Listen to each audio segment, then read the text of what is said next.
Comment ça va?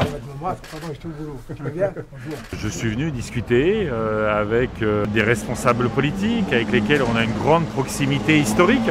Évidemment, à la fois de mon projet pour la France et de mon projet particulier pour la Corse. Aujourd'hui, il y a un retard qui a été pris sur les infrastructures en Corse. Il y a des enjeux majeurs en matière de continuité territoriale. Il y a des enjeux sur la maîtrise de l'eau, des déchets, sur beaucoup de secteurs. Tout ça doit rentrer dans la négociation de nouvelles compétences. Il faut faire confiance aux Corses. Il faut leur reconnaître évidemment l'enseignement immersif, c'est une évidence absolue. À bientôt. Il y a là une opportunité historique à créer une nouvelle relation entre la France et la Corse, que malheureusement le président Macron ne s'est pas saisi de cette opportunité historique, mais les 5 ans qui viennent doivent être 5 années de sortie d'une relation historique de défiance. Il y a eu beaucoup d'évolutions côté Corse. Il est temps que du côté de l'État, il y ait aussi des évolutions.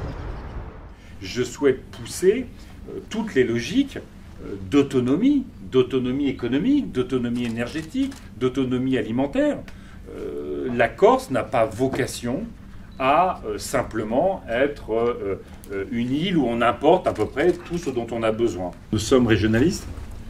Nous considérons que on ne veut pas remplacer aujourd'hui, au fond, la technocratie libérale qui dirige ce pays, depuis Bercy ou depuis l'Élysée ou depuis Matignon, par une technocratie verte. Nous faisons confiance aux acteurs de terrain. Évidemment, les élus, les collectivités, les acteurs associatifs, les acteurs économiques, les salariés, les citoyens.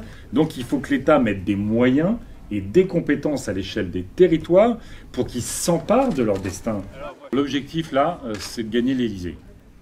Alors moi je suis extrêmement fier, très heureux des résultats que nous avons eus au municipal évidemment, et ça inspire beaucoup le projet présidentiel parce que on rentre maintenant dans la mise en œuvre du programme des écologistes. Ils gouvernent des villes et ils font ce qu'ils ont promis, ce qui est quand même assez rare en politique, il faut le noter. Donc au fond, ils sont la vitrine aujourd'hui que quand les écologistes gouvernent, ça change la vie, ça change le quotidien des habitantes et des habitants, et ça le change en mieux. Donc évidemment, c'est un point d'appui important pour cette campagne présidentielle.